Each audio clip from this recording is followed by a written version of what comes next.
pose une question. Si mes jambes, en vérité, si demain je gagne, mais que mes jambes, elles ne marchent plus, que Dieu préserve, mais je m'en fous de gagner. Et que si on me dit maintenant tu vas regagner ou des jambes, ou tes jambes, ou de l'argent, mais évidemment que tu vas choisir tes jambes. Mais pas seulement, mais tu vas faire une fiesta pour tes jambes. Mais une vraie festouille pour tes jambes. Donc pourquoi je ne fais pas aujourd'hui la festouille pour mes jambes? Parce que je suis tombé dans un coma de conscience. Ma conscience est dans le coma. Par contre, si à un moment on perd ça, ou on ne peut plus l'utiliser, il y a un éveil de ce coma. Donc c'est pas comme si on se faisait un trip quand on fait une fête parce que nos jambes elles marchent. C'est juste qu'on retrouve de la conscience, de la vraie valeur de ce que ça a, puisque c'est juste que quand on risque de le perdre, ou qu'on le perd un moment, ben c'est là qu'on se rend compte de la valeur. Donc en vérité, je vous pose la question, est-ce qu'on n'a pas déjà en cadeau ce qui compte le plus dans notre vie, ce qui est le plus précieux? Et avec tout le plus précieux qu'on a, on commence la journée par se plaindre de ce qu'on n'a pas. Par le fait d'être mchen ou de se dire je suis normal, allez, ou je suis normal émotionnellement, ou je suis mchen émotionnellement. Parce que je veux ça. Il y a un problème, non? Il y a un problème. Alors c'est Dieu qui a créé l'homme comme ça, tu comprends? C'est Dieu qui a constitué l'homme, qu'il normalise tout ce qu'il a, tu comprends? Même dans les petites choses. Ça veut dire que tu vas acheter une voiture, tu vas acheter la nouvelle Audi, tu vas acheter la nouvelle Lexus, tu vas acheter la nouvelle Tesla, tu vas te faire un kiff, tu vas acheter une vraie belle voiture. Une Ça s'y vraie connaît, belle voiture. Quoi? Ça s'y connaît en voiture. Hein. Enfin, je t'ai pas parlé de la Bentley, je t'ai parlé d'une Tesla, t'as compris?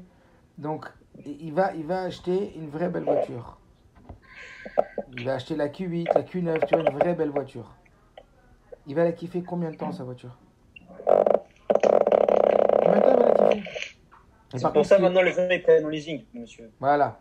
Et par contre, ce qui est rigolo, c'est que le mec, ça fait 3 ans qu'il a sa bagnole, donc évidemment, au bout de 3 mois, il la kiffe plus, la voiture. Il la voit plus, la voiture. T'as compris ou pas? Il rentre dans la voiture, il la voit plus. Mais un jour, la voiture, elle doit aller en révision. Et le garagiste, il te prête une petite voiture, un petit pot de yaourt. Quand tu la retrouves, t'as la renouveauté de la chose. Comme si tu venu d'acheter la voiture, tu la rekiffes, t'as compris ou pas? Parce qu'en vérité, il y a une sensation que le fait d'avoir la chose ne peut plus donner envie.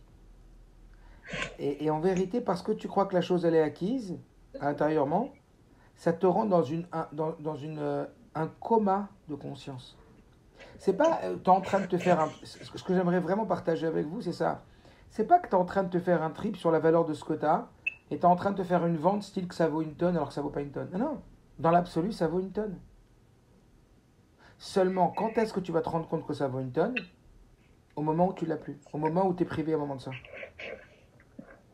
Alors, la Torah elle te dit, tu es obligé d'être privé pour avoir la conscience de la valeur. C'est Dieu qui a fait qu'on oublie comme ça. Parce qu'on a un travail à faire pour créer du chidouche. T'as compris ou pas? C'est pour ça que tous les matins on fait les brachot. Pourquoi tous les matins on fait Pokar Ivri, Matir Asuri, Bzokaf Kefufi? Pourquoi tous les matins Kadosh Baruch Hu nous demande de commencer la journée avec Modéani? C'est pas fou ça? Tu as déjà pensé à cette question? Tu as déjà pensé à cette question? Comme on sait qu'Akadosh Baruch Hu, qu'est-ce qu'il veut? Réchit, tes voix, les prémices, Bikurim Lachem, Kol Chelev Lachem, Kol Atralot Rashuvot. Le meilleur de nous, c'est quoi? C'est le matin très tôt. Le meilleur de ta tête, c'est le matin. Le meilleur de chaque chose, c'est les premiers. Pourquoi les Bechor? Tu comprends? Donc c'est quoi la Nekuda ici? C'est quoi la première pensée que Dieu veut que tu réveilles? Purée de zut, c'est pas mal ça. Une seconde. C'est quoi la première pensée que ta source? Est-ce que tu as une source? Tu savais ça que tu as une source? Tu n'es pas ta propre source. Tu as une source alimentatrice. C'est quoi ça? C'est du racel. Il y a une batterie. Tu as une source. Tu as une source. Et qu'est-ce qu'elle te demande ta source? C'est quoi la première chose, la toute première pensée que ta source elle veut que tu aies le matin? Ta toute première au réveil, dès que je te mets en marche, dès que tu allumes ton téléphone. Thank you! Thank you! Toda! Toda, ma source. Qu'est-ce qu'elle veut? Elle veut que tu fasses ce travail de conscience, de remettre en marche la conscience de la valeur, pour l'instant, juste de la vie. Merci d'être en vie. Vous avez vu à quoi j'ai commencé là maintenant quand je suis rentré avec vous dans le groupe? Merci d'être en vie, Hachem. Purée de zut, mais ça vaut quoi d'être en vie? T'aurais donné quoi aujourd'hui si on t'avait dit aujourd'hui tu vas pas vivre? Mais tu la perds, la conscience de la valeur de la vie. Donc tu te lèves. Oh, quel temps! Ça me saoule! Il fait gris! Ah, le confinement, j'en ai marre de cette chambre! Pour pas dire des mots grossiers, t'as compris ou pas? J'en ai marre encore une journée confinée. J'en ai marre encore une journée il fait gris. J'en ai marre, je peux pas faire le foot. J'en ai marre, je vois mes copains. J'en ai marre, je vois ma mère qui va encore me dire pour la chambre. Tout de suite, ça va être ça, t'as compris ou pas? Mais qu'est-ce que c'est ça? Mais qu'est-ce que c'est ça? Mais tu vas être reconnaissant, oui. Mais je veux que tu sois reconnaissant, pas pour ce qu'il te donne. Pour toi-même, pour pouvoir apprécier ce que tu as. Est-ce que vous comprenez qu'on n'apprécie pas ce qu'on a? En vérité, le bon Dieu, il veut que ça vienne de nous, notre propre appréciation de ce qu'on a. Apprécie ce que tu as déjà, purée. Apprécie ce que tu as, parce que ce que tu as, c'est le principal. Tu as tes jambes, mais apprécie tes jambes. Tu as tes yeux. Ils te permettent de faire la distinction entre les couleurs, de voir des harmonies, de voir des couleurs, de voir tout ce que tu vas voir aujourd'hui de magnifique. Tout ce qui va égayer ta vie, tout ce qui va te permettre de voir tellement de choses qui vont t'apprendre, tellement de choses qui vont t'enrichir. Tu sais combien ça vaut de voir? Et tu sais combien ça vaut d'entendre? Mais tout ça, on est déconnecté complètement, tu comprends? Parce que tu te lèves tôt, et tu fais Modéani machinalement, tu fais tes brachot machinalement, et après tu te lèves vite, tu prends le métro machinalement, tu fais tes brachot, ta tefila machinalement, tout machinalement. Tu deviens une machine. Tu dis, ah, je kiffe plus. C'est normal, t'es pas connecté, frère. T'es pas connecté. Tu vis pas ce que tu dis. T'es pas dedans. Est-ce que vous comprenez? T'es pas passionné. Est-ce que vous comprenez? Tout commence avec ça. Vous rendez compte que la Gemara, elle dit Al kol neshima ou neshima tzarich leodot l'Hashem. Pour chaque respiration, tu dois dire merci Hachem. Donc normalement, selon la Gemara, toute la journée, on devrait être en train de se dire merci Hachem, merci Hachem, merci Hachem. Tu sais, il y a un mec qui doit, il dit mais il est ouf ce mec ou quoi? Eh, qu'est-ce que t'as, frère, à dire sans arrêt merci Hachem? Tu dis non, non, mais c'est pas moi, c'est une Gemara Mefourechette. Hein. La Gemara, elle dit qu'il faut dire merci Hachem. C'est écrit dans la Gemara, Kol Neshima ou Neshima, tzarich leodot l'Hashem. Alors, le Rabbi fait toute une sikha, il fait un doute pourquoi concrètement on ne le fait pas. Mais s'il y a une avamina comme ça dans la Gemara, c'est que c'est comme. Tu comprends comment on doit être dans le positif dès le matin? Comment il y a un travail à faire pour réhabiliter la vérité du positif qui existe. Et après, je peux dire que tu pars avec d'autres prédispositions. Et c'est ça les brachot du matin. Dieu te dit le matin, la première chose que tu dois faire, c'est dire merci à ta source. Parce que la plus belle chose que tu as, c'est que tu vis.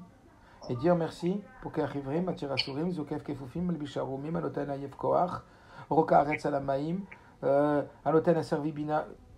Merci pour avoir un esprit comme de ouf que tu m'as donné. C'est quoi cette machine là? Et des fois il bug ton logiciel, des fois il bug ta tête. Allô? Il bug des fois ton ordinateur, ta tête elle bug. Mais ta tête c'est un ordinateur de malade mental. C'est tout ce qui se passe pour que vous écoutiez et que vous décryptiez ce que je suis en train de dire là. Tu sais toutes les fonctionnalités qui se passent en même temps là. Tu sais comment ta machine elle est d'une puissance phénoménale. T'as dit merci pour ça? Espèce d'ingrat. Mais c'est pas seulement espèce d'ingrat comme toi tu as fait une tonne pour quelqu'un et que la personne ne te reconnaît pas. C'est que Dieu, il s'en fout que tu le reconnaisses ou pas, en vrai. Dieu, ce qu'il veut, c'est que toi, tu profites de ce que tu as, que tu sois Bessimcha. C'est pour ça que le Rabbi dit, Parashat Tetzavé, dans le Zohar, je vous en supplie, communiquez autour de vous. Que celui qui sourit d'en bas, on lui sourit d'en haut. Quand un homme, il sourit à Hachem en disant, waouh, tout ce que tu fais pour moi, c'est déjà tellement énorme. Alors ça donne envie à Dieu de donner plus. Combien de fois on l'a dit? Si un pauvre, tu lui donnes 50 cents, et que le pauvre, il dit, et que le pauvre, il dit, ah, c'est ça, t'es 57, vas-y, reprends-les, moi, je veux, donne-moi de l'argent pour de vrai. Tu vas lui dire, mais t'es ouf ou quoi? Moi, je te donne rien, moi. Mais si le mec devant 50 cents, il prend conscience. Il dit, mais vous êtes bien gentil, monsieur, de vous être arrêté. Vous êtes bien gentil d'avoir ouvert votre portefeuille. Vous êtes bien gentil parce que j'ai rien fait pour ça. Eh ben, vous me le donnez avec votre générosité. Là, je veux que vous sachiez que je suis reconnaissant, monsieur, pour cette pièce. Je sais que vous avez travaillé pour cette pièce. Je suis reconnaissant, monsieur. Et je suis reconnaissant parce que ça va m'aider véritablement. Donc ça veut dire, je vous dis un vrai merci, je prends du plaisir. Plus que ça, on dit que donner à un pauvre, c'est le sourire que tu donnes, c'est l'attention. Parce que tu oublies quoi? Tu oublies que ce pauvre, personne ne le regarde. Comment on appelle ça? Rappelez-vous de ça. Un pauvre, quand tu le regardes, comment il regarde les gens, le pauvre? Comme un minus, comme un raté, comme un moins que rien. Des fois, il y a des gens qui donnent la tzedaka, ils ne regardent même pas le pauvre. Ça veut dire, qu'est-ce que ça veut dire quand tu ne regardes pas le pauvre? Tu mérites même pas un regard de ma part. Tu n'es pas assez important pour moi. Ta valeur, elle n'est pas assez importante pour que je pose mes yeux sur toi. Il y en a qui regardent, mais ils ne sourient pas. À quoi ils ne méritent pas ton sourire? Ça veut dire, je ne sais plus où j'ai lu ça. Mais quand tu donnes un regard et un sourire à un pauvre qui demande la tzedaka, pour lui, ça a plus de valeur que la pièce que tu donnes. Parce que quand tu donnes un regard et un sourire, tu es en train de lui montrer qu'il a de la valeur, donc tu es en train de lui donner la valeur que lui n'arrive pas à avoir parce qu'il n'arrive pas dans sa vie. T'imagines tout ce qu'il y a derrière? Et tu donnes une pièce à la tzedaka. Et lui qui te dit, mais franchement, mais j'apprécie vraiment ce que vous faites. J'apprécie la pièce. J'ai une vraie appréciation. Mais le mec, il a une tonne envie de te donner plus. Après, tu as envie de donner plus. Moi, je me rappelle une fois, j'étais à Rabat de Nice ou de Cannes. Il y a un mec, je lui donnais 1 euro. Il faut voir comment il m'a béni. Avec un cœur. Tu sais, t'es choqué, tu vois, pour 1 euro, c'est pas une grosse bracha, tu vois. Toda Rabat, bracha, batzlacha. Tu lui donnes un billet de 50 euros. En Israël, il te fait la grosse bracha, tu vois. Mais le mec, Béhémet, ça m'est arrivé une fois dans ma vie. J'étais au Bet Rabat de Nice pendant les vacances. Il y avait un mec avec un chapeau, une barbe et tout, quoi. Et je donne 1 euro. Et il me fait une bracha avec les yeux fermés, une kavana, tu vois. Béhémet, que j'étais tellement choqué que j'ai sorti un billet, je lui ai filé un billet.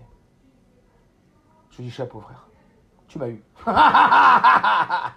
Mais vraiment. Quoi? Vous avez refait une Mais oui, allô, il m'a refait la bracha. Mais non, mais tu sais quoi? J'ai senti qu'il avait tellement de cœur et de sincérité dans ce qu'il me faisait comme bracha. J'étais perturbé, tu vois. J'ai dit, mais ça vaut pas 1 euro une bracha comme ça. Même s'il a rien fait, le mec. Mais j'ai senti qu'il y mettait du cœur, t'as compris ou pas? Vous avez bien eu. Non, mais Béhémet, qu'il a réussi à créer chez moi l'envie de lui donner un billet. Et j'avais une vraie envie, t'as compris ou pas? Bah, c'est pareil avec des la professionnels. Quoi? C'est des pros. Bah, bien sûr. Et bah c'est pareil avec Dieu et nous, t'as compris ou pas? C'est pareil avec Dieu et nous. C'est sincère, t'as compris ou pas? Viens, on lui laisse sa sincérité à ce mec-là.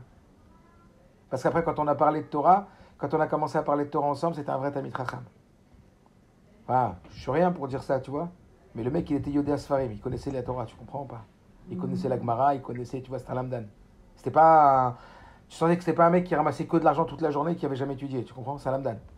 Il était dans les Sfarim. Mais imagine qu'est-ce que ça fait à Dieu quand on le remercie. Et en vérité, on ne le remercie pas pour l'essentiel. Parce que l'essentiel, c'est de pouvoir voir, c'est de pouvoir goûter, c'est de pouvoir réfléchir, c'est de pouvoir entendre. Il y a plus essentiel que ça. Il y a quelque chose qui a plus d'importance, mais on le perd dans notre tête.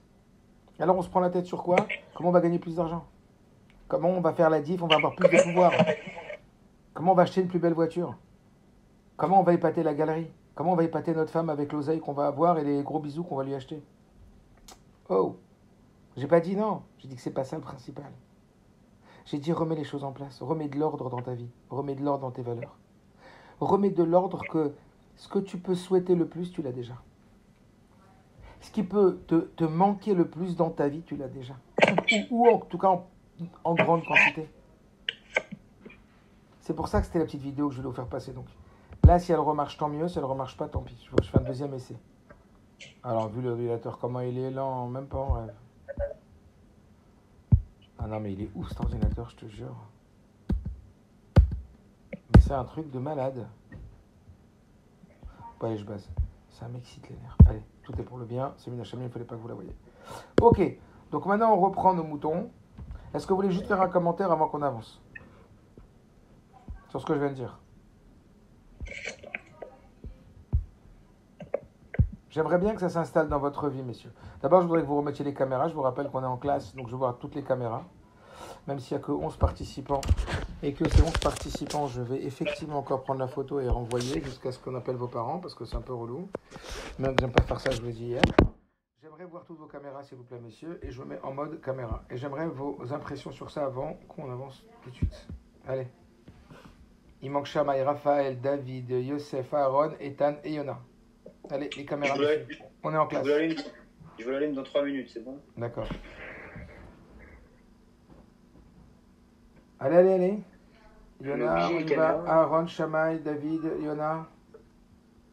On est vraiment obligé, les caméras? Ouais, juste au moins un petit peu. On est en classe. Non. Ok. Alors, qu'est-ce que vous pensez de ce que je viens de dire? C'est de l'exagération, c'est important, ça va changer quelque chose dans votre vie? Est-ce que vous croyez que ça va booster votre réussite? Est-ce que vous croyez qu'un homme qui se lève le matin en mettant de la conscience sur la valeur de tout ce qu'il a déjà, et pas seulement de tout ce qu'il a en vérité le plus précieux, qu'il a ce qui est de plus cher dans sa vie? Il a déjà ce qui est de plus cher dans sa vie. Qu'est-ce que vous dites? C'est normal, il n'y a pas... Ça veut dire quoi, c'est normal? C'est normal qu'il faut remercier Hachem. Non, on est en train de dire que c'est pas normal. On est en train de dire que dans notre tête, c'est pas normal de se lever avec un sentiment de reconnaissance et de joie et de gratitude. À tel point que si tu n'en fais pas un exercice, si tu n'en fais pas un effort, tu vas pas le faire. Et même le modéani que tu vas dire, soyez honnête. Qui ce matin, quand il a dit modéani, il a senti dans son cœur un sentiment de gratitude pour Hachem? Soyez honnête. J'imagine que vous avez tous dit modéani ce matin. Qui parmi vous, au moment où il a dit modéani, il a fait un effort d'avoir un sentiment de gratitude vis-à-vis d'Hachem? Comme quand tu reçois quelque chose, un cadeau de quelqu'un. Non, moi je l'ai dit, mais je l'ai pas dit, je vais prendre un cadeau. De quoi? Gio. De quoi? Je l'ai dit, mais j'ai pas compris. On n'entend pas, Ethan, quand tu parles. Je l'ai dit comme ça. Mais c'est ça, alors moi je demande qui l'a pas dit comme ça. Moi, je le dis en remerciant de m'avoir réveillé ce matin. Quoi. Mais t'as un sentiment de bonheur? Bah non, parce que pour moi, c'est banal. T'as compris? Ouais. Donc c'est ce qu'il a dit Shamaï. Il a dit c'est normal. C'est pas normal d'avoir ce sentiment de gratitude. En fait, il faut enlever à la personne pour qu'il comprenne. Et donc, ou alors, il y a une autre façon que d'enlever.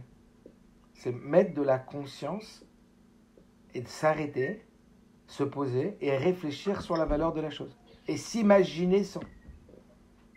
Pourquoi les Birkot HaShachar ont dit Poké Achivrim, qui donne la vue aux aveugles? Parce que normalement, tu devais être aveugle. Normalement, hein, c'était prévu que tu sois aveugle. Mais il y a eu un changement de dernière minute, on t'a fait voyant.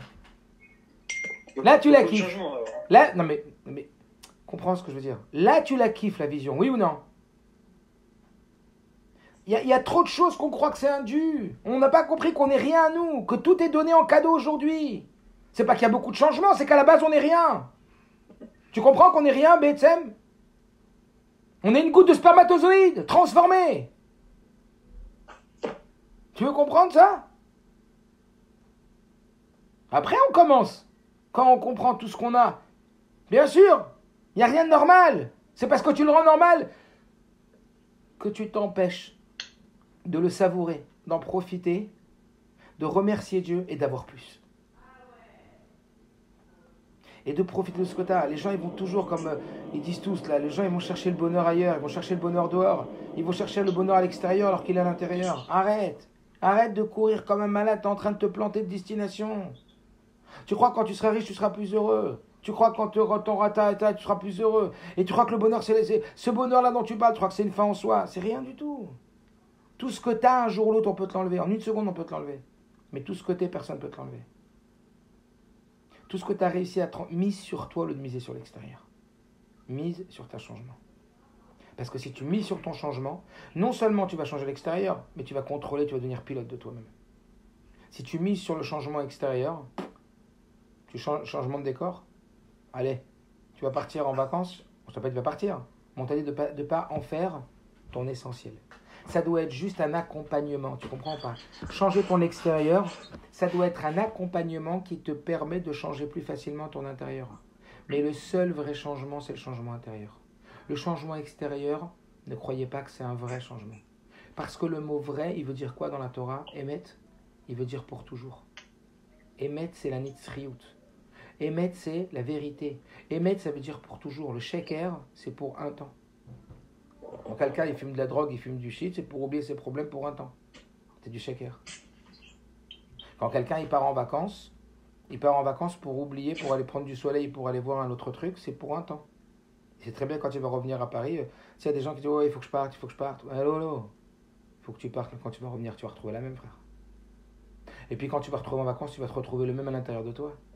Donc celui sur qui... On n'a pas dit qu'il ne faut pas l'extérieur. Alors il y a des choses qui sont bonnes et des choses qui sont nuisibles. La drogue, c'est nuisible. Les vacances, c'est bon. Mais à condition que ça soit qu'un accompagnement de ton changement intérieur. Mise sur toi au lieu de miser sur l'extérieur. Au lieu de toute la journée te demander comment je peux miser pour avoir plus, demande-toi comment je pourrais miser pour être quelqu'un de mieux. Comment je pourrais miser pour être. Est-ce que vous comprenez la nuance? Je ne sais pas si vous captez, je pense que oui. Et donc si toi tu comprends que oui, il y a beaucoup de choses qui ont changé, Shamaï. Oui, normalement tu devais être aveugle. Oui, tu devais être sourd et muet. Oui, tu devais être handicapé. Et tu dis waouh, en fin de compte je ne suis pas handicapé. En fin de compte je ne suis pas aveugle. Là tu vas savourer. Pourquoi tu crois que les Chachamim, ils ont décrété dans la bracha Baruch Hashem lekel mecholam Pokeach Ivrim? Pokeach Ivrim? Ils n'ont pas dit Baruch Hashem lekel mecholam Anoten et Naïm la Adam. Parce que c'est pas le même effet quand tu dis Anoten Naïm Adam et Pokeach Ivrim. Il donne la vue aux aveugles. Zokef Kefoufim. Il y a des gens qui ne bougent pas, ils ont fait un accident de la route ou ils ont une maladie, toute leur vie sont paralysés.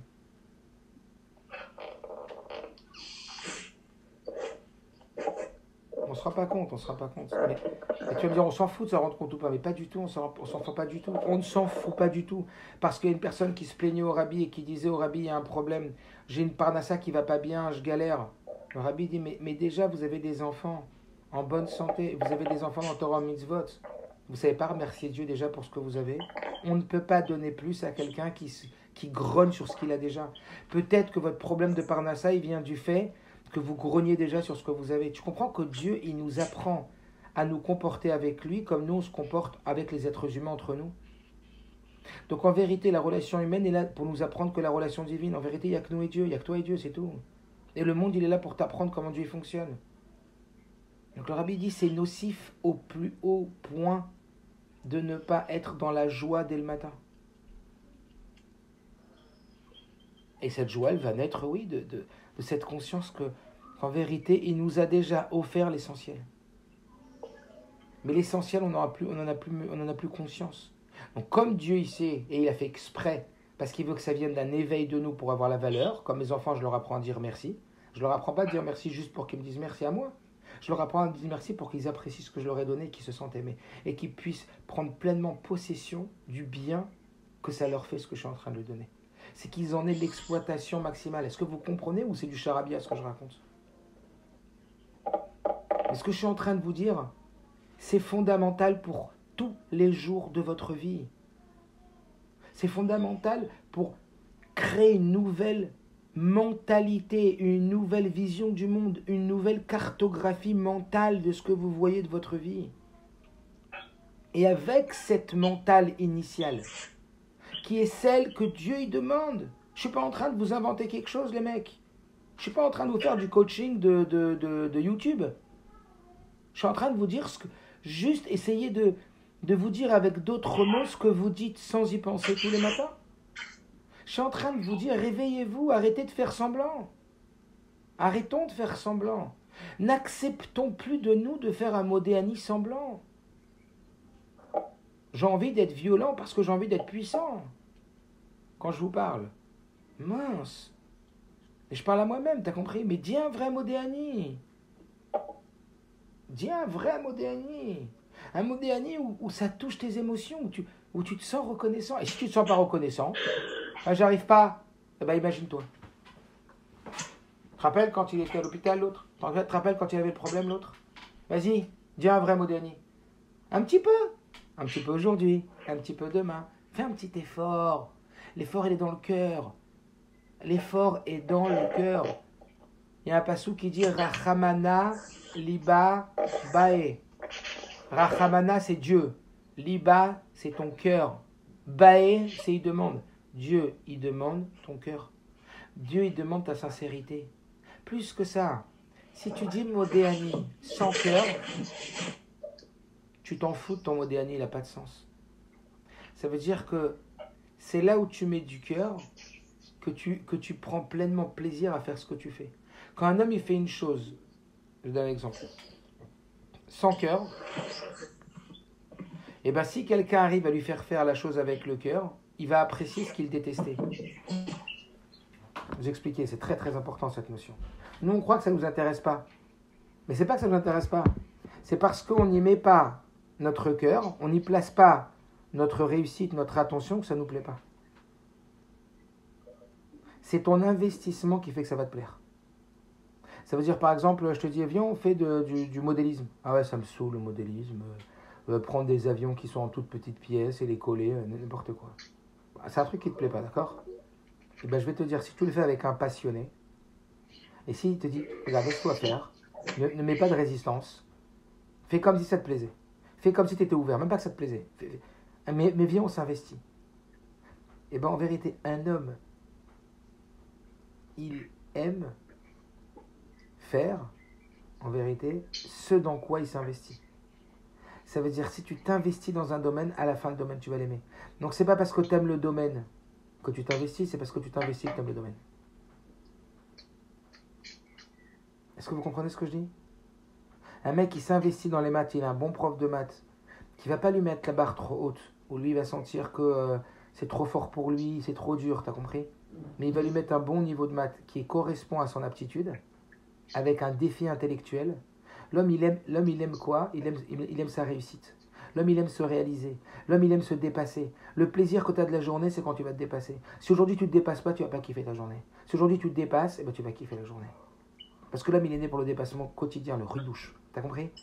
Donc si maintenant tu as un prof de maths qui va te donner des exercices qui sont à la hauteur de tes aptitudes, avec un peu plus que tes aptitudes, et il va te faire permettre de dépasser tes aptitudes, et bien toi qui croyais ne pas aimer les maths, tu vas devenir fan des maths. Parce qu'on aime le domaine en fonction de combien on réussit dans le domaine et à combien on s'implique. Donc en vérité, c'est l'implication, le secret de la réussite. C'est pas la réussite qui est le secret de l'implication. C'est pas parce que tu réussis que tu t'impliques. Bien sûr que quand tu réussis, tu t'impliques. Bien sûr que quand tu réussis au foot, t'es une bombe au foot, tu t'investis dans le foot. T'es bombe au tennis, tu t'investis au tennis. Si t'aimes pas, il faut. C'est faux, Chamaï, c'est faux. Si tu savais combien de choses, c'est ça que je suis en train d'essayer de mettre ta tête. Toi, tu crois que t'aimes pas, c'est parce que tu réussis pas que t'aimes pas.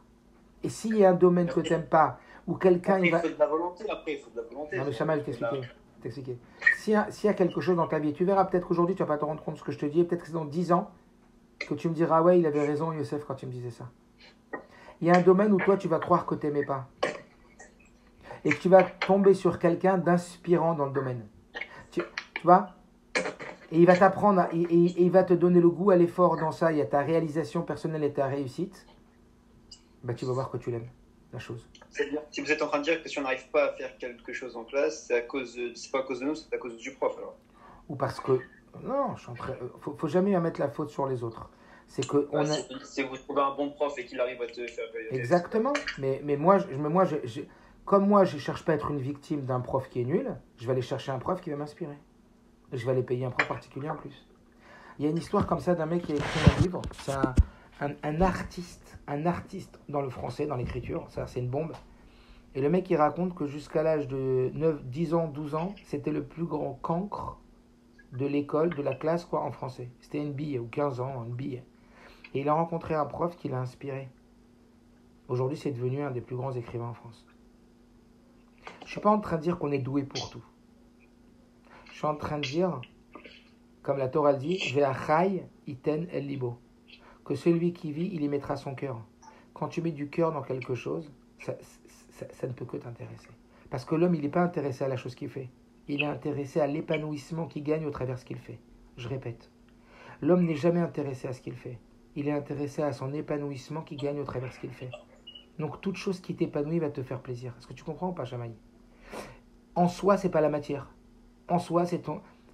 Alors bien sûr qu'il y a des choses qui vont te plaire plus que d'autres. Je ne suis pas en train de te dire que tout nous plaît. Bien sûr qu'on a plus de plaisir. On est fabriqué, Dieu nous a fabriqué pour chacun une particularité et des choses qui sont plus sensibles que d'autres. D'accord? Donc on peut plus aimer des choses que d'autres. Je ne suis pas en train de te dire qu'à même investissement, même plaisir. Mais je peux te dire que dans n'importe quel domaine, même des domaines qui ne m'intéressent pas, l'échec par exemple, ça ne m'intéresse pas forcément le jeu d'échecs. Mais si je tombe sur un passionné d'échecs, et que je sais maintenant que je suis dans une pièce enfermée pour 2 heures, et que j'ai rien à faire, et que c'est fermé à clé de toute façon, on est dans un bunker, et le mec il me dit viens je t'apprends les échecs. Ça ne me passionne pas du tout. Si je m'investis et je m'implique dans la compréhension du système, et dans l'intelligence qu'il y a dedans, et dans le fait que moi ça va quelque part me pousser à me défier, je peux te dire qu'au bout de 2 heures si je m'investis, c'est sûr que je vais un petit peu aimer les échecs. Et si je le fais tous les jours, je vais encore plus aimer les échecs. Donc Bassoff, tu aimes ce dans quoi tu t'investis. Ça, c'est une notion qui est ultra forte. C'est pour ça que quand tu dis « moi, j'aime pas la Gemara », c'est faux. C'est pas que t'aimes pas la Gemara, c'est que tu t'y es pas investi dans la Gemara, frère. Et la preuve, c'est qu'il y a des élèves qui vont être toute leur scolarité avec la mode Rasra Gemara, j'aime pas la Gemara, j'aime pas la Gemara, j'aime pas la Gemara. Et puis ils vont à la yeshiva et ils vont être dans un autre milieu, avec d'autres profs, où c'est toi qui vas fabriquer toi-même ta Gemara, où c'est toi-même qui va te casser la tête dans la Gemara. C'est plus un prof qui va te lire comme ça la Gemara et toi tu vas écouter comme ça. C'est plus de l'information, c'est de la construction. Et tu vas voir l'intelligence qu'il y a dans la Gemara. Et tu vas sentir la divinité qu'il y a dans la Gemara. Bah, tu peux passer 8 heures par jour à faire de la Gemara, tu vas devenir un passionné de Gemara. Puis c'est fou comment je vais à la Gemara quand j'étais à l'école et comment je la vois aujourd'hui. Mais tu as compris que ça c'est parce que ton investissement est différent. Oui, mais j'ai une question. Vas-y.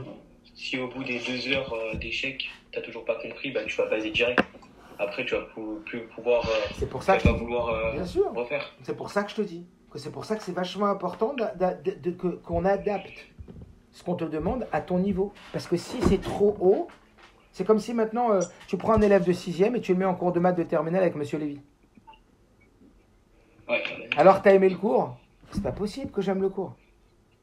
Je peux, même si tu as fait une démonstration et il t'a appris des techniques hyper intelligentes pour retenir des théorèmes qui sont hyper compliqués. Même si c'est un cours où il vous a donné des ficelles hyper ingénieuses, tu vois. Que par exemple, un élève de terminale, il va dire « Waouh, quelle flèche, purée, il m'a fait comprendre ce que j'arrivais pas. » Il est pas chaillard de comprendre. Donc même si ce gosse-là, tu lui dis maintenant « Casse-toi la tête. Tais-toi, écoute le prof. T'as vu? Il est extraordinaire, le prof. » Il peut pas. Tu comprends pas ce que je veux dire? Donc qu'est-ce qu'il va te dire, le gosse? Je me suis ennuyé. Quoi, devant Monsieur Lévy, tu t'ennuies? Ben oui. Si c'est pas de son niveau, si son sérène, il n'est pas adapté, son kéli, il n'est pas adapté à recevoir ce or, t'as compris ou pas? Il peut pas kiffer. Mais qu'est-ce que tu kiffes là? C'est que c'est adapté à ton niveau. Et en vérité, le vrai kiff, c'est pas tellement ce que tu entends. C'est ce que tu vas en faire après. C'est quand tu construis, l'homme il est attaché à lui-même, tu comprends ou pas? Donc quand tu t'investis dans quelque chose et que c'est adapté à ton niveau, Ça marche. c'est tout. Donc c'est exactement pareil avec tout ce que j'ai expliqué aujourd'hui sur la conscience. Quand le matin, tu vas te lever, tu vas dire un vrai Modéani. Ça veut dire quoi? Pas forcément tu vas réussir à être conscient au top du Modéani, mais un peu plus, tu vas travailler sur ton Modéani. Tu vas dire, ma source, appelle le plus Dieu, appelle-le ma source. Merci ma source. Merci avec un ton amoureux, avec un ton reconnaissant. Comme quelqu'un, il t'a fait une tova de malade, t'as compris? Je sais pas comment te remercier, ma source. Modéani lefanecha, melech chai vekayam, shechezachta binishmati, bechemla, rabbi monatecha. Qu'est-ce que je suis reconnaissant, ma source? Arrête-toi 2 secondes. Aimer de la réalité à tes mots. Mets de l'attention à tes mots. Mets de l'intention dans tes mots. Mais tu vas avoir des larmes qui coulent de ton visage, tu fais ça. Tellement tu vas être ému. Après, prends tes brachot. Et commence. Un hôtel a servi Bina. Purée, mais sans mon intelligence, qu'est-ce que j'aurais fait de ma vie? Si j'avais pas mon intelligence, je suis pas en train de dire que je suis le plus intelligent de la planète. Je suis en train de dire sans mon intelligence. Je me rends compte que je vous aurais pas donné cours là si j'étais pas un peu intelligent. Si ce que je vous disais c'était pas intelligent, vous savez, il n'y avait pas quelque chose dedans de j'aurais de puissant. Ben, j'ai pas été prof de codage depuis 20 ans en terminale. Puis j'aurais pas pu vous inspirer, m'inspirer moi-même, j'aurais pas pu savourer ces moments qu'on est ensemble le matin pendant 1 heure. On savoure un moment ensemble. Et merci mon Dieu, et tous les shurim que je donne, et tout ce que j'explique à mes enfants, et moi ce que je vis moi-même, est-ce que je peux être au service de Dieu? Est-ce que je peux être performant, un soldat performant pour Dieu? Mais combien je suis reconnaissant, la purée de ma race, combien je suis reconnaissant pour mon génie intérieur. On a tous un génie, t'as compris ou pas? Pour mes connexions neuronales, pour ce que je fais comme connexion dans ma tête, ce que j'arrive à construire. Tiens, j'ai écouté un Rambam et un Marsha. Tiens, j'ai écouté une Sidra, j'ai écouté une Sikha. Tiens, j'ai vu une Gemara que ça m'a... Waouh, tiens, j'ai fait le lien avec mon enfant. Merci. Mais le merci, c'est qu'est-ce que je t'aime, mon Dieu. Pardon, dis pas Dieu, ma source. C'est toi ma source de tout ce que j'ai dans ma tête. C'est toi la source qui organise toutes ces connaissances. Ah, parce que tu crois que sans lui, tu aurais pu faire toutes ces connaissances. T'arrives même pas à savoir comment ça marche un ordinateur, eh. Tu sais comment ça marche? Moi, je sais pas, des mémoires. Je vais rajouter des ramettes. Mais c'est quoi des ramettes de mémoire? Tu sais combien t'as de ramettes dans ta tête de mémoire? C'est tout. Tu sais combien t'as de millions de connexions neuronales dans ta tête? Mais c'est quoi ce cadeau qui nous a offert le bon Dieu? On est la machine la plus performante dans l'univers, dans la Terre. Tu sais combien de connexions neuronales elles se passent? Tu sais combien de connexions tu peux faire? Tu sais qu'en réalité, comment, à ce qu'on appelle la neuroplasticité, tu peux transformer tes programmations mentales, etc. C'est quoi tout ça, Hachem? Et sur la tête de ma mère, c'est quoi tout ça, Hachem? C'est le mec qui parle sur la tête de ma mère. Mais c'est quoi tout ça, Hachem? Mais Bémet, c'est quoi tout ça, Hachem? Est-ce que tu penses à ça quand tu dis à l'hôtel a servi Binal et Afrin Benyam Ouven Laïla? Un hôtel a servi Binal et Afrin Benyam Ouven Laïla? Est-ce que vous comprenez qu'il faut s'arrêter, bon sang? Sinon, tu vas faire toute ta vie Modéani et les brachot comme une machine et tu vas pas attraper le pompon. Tu vas attraper le pompon mais sans attraper l'éléphant qu'il y a derrière. Est-ce que tu comprends ou pas? Tu vas tirer le fil mais sans attraper le bonus qui est attaché au fil. Mais le fil il est là pour que tu tires le bonus. Et ce bonus, c'est d'être reconnaissant devant Dieu. Mais vraiment, parce que être reconnaissant devant Dieu, ça va faire que Dieu va avoir envie de te donner plus. Et 2, parce que tu vas apprécier vraiment ce que tu as et tu vas arrêter de courir toute la journée. Pour rien. C'est quand même important, ça, non?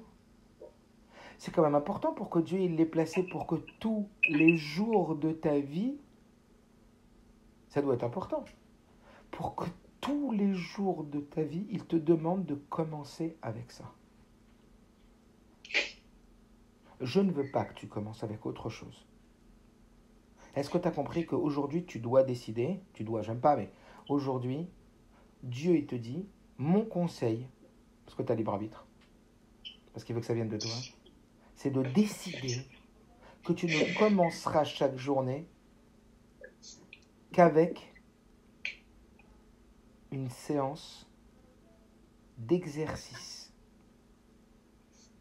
d'effort, parce que c'est un effort, mental et émotionnel, de véritable reconnaissance. Je veux que tu commences tous les jours, pour ton bien, parce que Dieu c'est que pour notre bien. Je te conseille vivement, dans le livre qui s'appelle le livre du surnaturel, qui vient d'une autre dimension, qui vient d'un autre monde, qui vient du surnaturel, qui a été projeté un livre qui vient de l'au-delà, et qui te dit la première chose que je te demande. C'est ça. Et nous, qu'est-ce qu'on fait? Vous avez 17 ans? On va dire depuis l'âge de 6 ans, vous êtes conscient? Et je m'inclus, hein. Ça fait combien de fois, en sachant qu'il y a 365 jours par an? Allez, 365 jours par an. J'aime bien faire des petits calculs comme ça, tu vois. Ça te met en face de la réalité. Tu as 365 jours par an, ça fait combien d'années que vous dites Modéani? Vous avez 18 ans? Ça fait 12 ans que vous dites Modéani, 14 ans que vous dites Modéani. Multiplié par 14, ça veut dire qu'à 4 ans, non, à 4 ans, t'es encore jeune. Bon, allez, on va dire qu'à 7 ans ou à 8 ans, t'as déjà un peu de conscience, tu vois. Mes enfants, je leur parle déjà à 7 ans, 8 ans, donc on va dire 7 ans. Donc on a 365 multiplié par 365 jours multiplié par 7 ans. Ça veut dire que ça fait 2000. Ça fait 4380. Mais non, c'est quoi? Ça fait 2000. 2155. Voilà, c'est les Tunisiens, 2755. Ça fait 2000. C'est pas votre calculette, elle a un problème. Voilà, ouais. Ça fait 2555 fois que tu as dit Modéani. Combien de fois sur ces 2555 fois, tu as ressenti un sentiment profond de reconnaissance vis-à-vis de ta source? Comme quand, 2 secondes, je suis à toi, 2 secondes. Comme quand tu as un sentiment de reconnaissance profond pour quelqu'un qui t'a fait une tova. Stam, juste ça. Quelqu'un qui t'a fait une tova, il t'a emmené un hamburger à midi à manger avec des frites. Il t'a fait livrer un hamburger frites pour te faire kiffer. La même reconnaissance. Il t'a aidé sur un exercice de maths que tu n'arrivais pas ou sur une leçon de maths où tu galérais, il t'a aidé. Il t'a offert un cadeau pour ton anniversaire. Je te demande pas plus. Mais pas moi. Ça, ce cours qu'on a fait aujourd'hui, il est censé change your life. Changer ta vie. Et ça, c'est par la décision de ne plus faire Modéani et les brachot comme une machine où tu tires le fil, mais tu n'as pas tiré ce qu'il y avait derrière le fil. Tu comprends? Et si tu fais cet exercice tous les jours, parce que c'est tous les jours, hein, parce que cette conscience, elle n'est pas évidente, parce qu'elle doit travailler. Alors des fois c'est plus facile, des fois c'est moins facile, tu vois. Mais le secret que je peux vous donner pour réussir à le faire tous les jours, c'est de vous arrêter. Papa, il est Ouais. Je te donne tout de suite. Le travail, c'est de vous arrêter. Avant de dire Modéani, arrête-toi une seconde. Pendant Modéani, s'il le faut, arrête-toi une seconde. Même s'il faut que tu aies cette conscience après avoir récité Modéani, arrête-toi. Le secret, c'est de s'arrêter 2 secondes. Quand tu fais la bracha de l'Oten Aser Vibina, arrête-toi 2 secondes. Alors dans cet arrêt, des fois moi je me dis, tu peux penser que ça aurait pu être autrement. Donc, tu vois, tu penses à pouvoir faire Ibrahim. Tu aurais pu penser que tu n'allais pas te réveiller parfois. Ben oui, t'imagines si Yosef Atul, il est tombé comme ça dans le Bet Rabad, il y a des gens qui ne sont pas réveillés. T'imagines ce que ça vaut la vie? C'est là que tu donnes la vraie valeur de la vie, et que tu comprends? Et Il que y a plein déjà... de personnes qui dorment, mais ils ne se réveillent plus le matin. Ben bien sûr, combien de fois ça arrive, t'es fou quoi. Ça veut dire que, juste pour te dire, que ce soit parce que je m'endors ou parce que l'autre il fait un AVC ou parce que l'autre il fait un arrêt je sais pas quoi, t'as compris ou pas? On va pas dire tout ce qui se passe, ou parce que monsieur il y a une grippe en ce moment et elle tue les gens par centaines de milliers. C'est une grippe, hein. Allô, c'est une grippe. Il y a des gens, ça leur fait rien du tout. Il y a combien il y a 200 000 morts là, dans la planète là, pour une grippe? Vous entendez que c'est une grippe? 200 000. Ah, mais attends, faut qu'on s'arrête, faut qu'on se réveille. Ah, excuse-moi, oui. Est-ce que tu peux dire à Manel que comme on n'est pas trop amis déjà, il a un ballon à moi, il veut pas, il me dit qu'il est pas à moi. Le 2 là qu'on D'accord. a acheté ensemble. D'accord, après je vais la m'en occuper préco. tout de suite. Je suis en plein cours, j'ai fait une course, je m'en occupe. Ah, D'accord, le monsieur. ballon. Vous avez vu ce qu'elle a pu faire une souris, monsieur? Mais non, mais attention, hein. C'est pas du tout évident, il est là. J'ai entendu, moi j'aime pas rentrer dans tout ça, mais j'ai entendu, mais je vais pas rentrer dans tout ça. Je vais pas rentrer dans tout ça.